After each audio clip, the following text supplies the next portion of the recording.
Jim, this question for the late night drive-thru comes from John. He says, hello, Mr. Cornette. I know this is several weeks late, but I just heard the news that Matt Cappotelli had to have a second brain surgery back at the end of June, as the tumor he had removed a decade ago came back more aggressively. Even worse, there is a portion of the cancer in his brainstem that is inoperable. I know that you're not big on religion, but I was wondering if you were there at the Davis Arena the night Matt broke the news to the OVW fans about his initial tumor in his retirement speech and held a prayer in the ring. I would enjoy hearing any good stories about Matt's time in OVW, as well as your thoughts on him as a talent and a person. Well, first of all, I was not. Unfortunately, that was after my tenure and administration in OVW. So I was not there, but obviously I heard about it. But Matt was there for quite some time while I was still booking and announcing. And he was a great kid. I don't want to call him a kid now, but he was a great kid. He's a great guy. He came back tremendously from, the initial surgery and everything, and has actually been teaching classes at OVW. So he couldn't wrestle anymore himself, but he could still teach. And he's also, been successful in finding something else to do after wrestling. So, I was not there during the initial announcement, but I obviously knew about it. But I mean, it was actually, not only was it a shame just period, but it was a shame because I think Matt and Johnny Nitro, John Morrison, John Hennigan, John Munda, whichever name you know him by, those two guys were the best Tough Enough graduates of all time, probably, weren't they? Yeah. I used Matt in a tag team with Johnny Jeter for a while. They were tremendous. Then, I switched and had Matt teaming up with Chris. Was it Chris Cage first, and then Tank Toland got involved? But I mean, he was always in the mix. And then when I left, Heyman was going to push him as a single, and did push him as a single, and had high hopes for him. So he would have been at John's level, probably even better. Because I mean, to be honest, John may have been a better athlete, and definitely got the gymnastic version of wrestling down better. But Matt was a better worker. Just to be honest, as far as working, especially if you were an experienced veteran wrestler and you said, which one of those kids is the best worker? You would have said Matt Cappotelli. But, it was sad because Tough Enough winners generally did not acclimate well for one reason or another to wrestling. And, here was probably the most natural kid and he would have made it had that not happened. So, I hate to hear about his diagnosis now, but if anybody can beat it, it'd be Matt. He's done it and that was 10 years ago. So, so far, he's stayed cancer free, and let's see what they can do with this. You have to think with his look and his ability in the ring, he would have gone far. He really seemed like he had my something. God. It was really, it's one of those sad moments a lot of people don't talk about, I guess because it happened in OVW and it didn't get a ton of attention, but he was certainly someone poised to have a good run in the wrestling business. Oh yeah, without a doubt. I mean, he was such a young and good looking kid, but he had a lot of fire but he had the brain for it. He understood, the mental aspect, and was really getting that quicker than most people do at that stage of the game. You said that typically Tough Enough winners or Tough Enough competitors did not acclimate themselves well to the wrestling business. In general, from your end, from being a producer, from being the person running OVW, when you hear, hey, we're sending you a couple of Tough Enough guys, do you roll your eyes? Like, what is your initial thought? Oh, God. Well, I mean, it was, and it's not like they were all assholes. I mean, Linda Miles spoiled it for everybody. One kid pisses in the pool, nobody in the hotel can fucking, Yeah. But Nydia, for example, she did a great job. She was a pleasure to work with, and she did a great job. Who was her co-winner of season 1? God, was it Maven?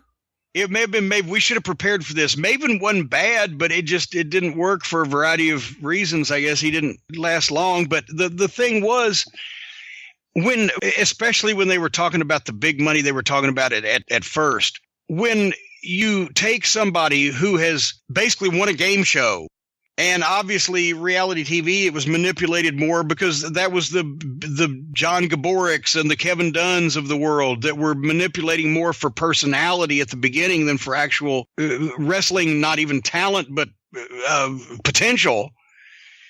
And, and so you get people who've won a game show and supposed to get all this money, got a part of it, still got a lot more than the guys that are actually talented, that have done this on an independent level, that had made it and gotten a developmental contract, or still hadn't gotten a contract and were grinding out every day and paying to go to school. And you plop the winners down in that environment, and it could have been bad. They were nice people, and most of the guys didn't take it out on them. However, once again, Linda Miles was real popular because, everybody could see, my God, we had fucking, people selling popcorn that were better in the ring than she was, but she was making that money. And it just drove me out of my mind also. And then who else? I'm trying to think of some more of the Tough Enough folks.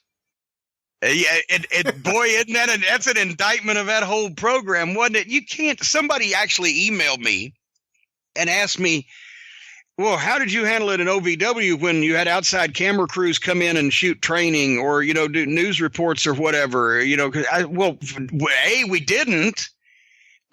We had training sessions on the news a number of times when we were promoting shows, but they were training sessions that we staged to look like shoot wrestling training sessions.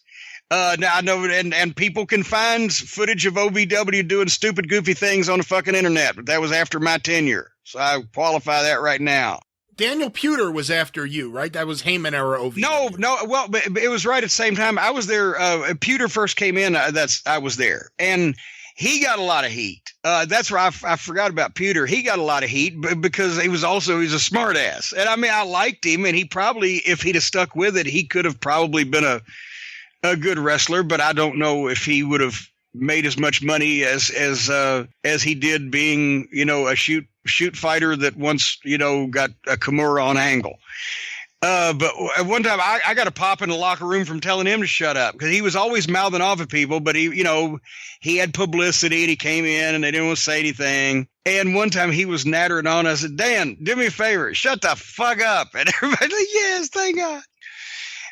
But it just, you can't, going back to the email question, you can't let people in to show what you're fucking doing and how you train people to be wrestlers, just like you can't fucking let them in to show how they really train to be magicians.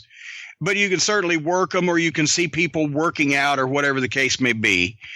And I always just tried to make sure that we were presenting, we got publicity and we got, the airtime or the space or whatever, but we didn't, just make the whole business look like shit. And I don't know why that's hard to grasp or hard to accomplish. But yeah, a lot of other people do. Oh, come and look at my wrestling school now. Here's how you throw a punch and don't hurt anybody. You dumb fucks. Well, to end this where we started on Matt Cappotelli, if you had to predict what his future would have been, would he have been thrown in the Spirit Squad? Would he have had a chance on his own? Would he have been put in a tag team? Would he have ended up in Ring of Honor? Do you have any thoughts on what would have happened to his career?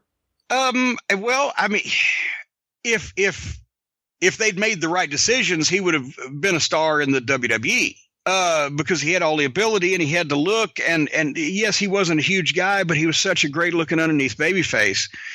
But would he have come along too early, and would he fit in better now that they use smaller guys? Who knows? But if they made the right decisions, he would have been a star there, and then he probably could have gone on and do whatever he wanted to do. I definitely think he obviously, because we're only talking about, 10, 12 years ago, he still would have been in the mix somehow, and probably a guy now that would be valuable for a Ring of Honor, or maybe along with Morrison, at a Lucha Underground, because he could do all that stuff too.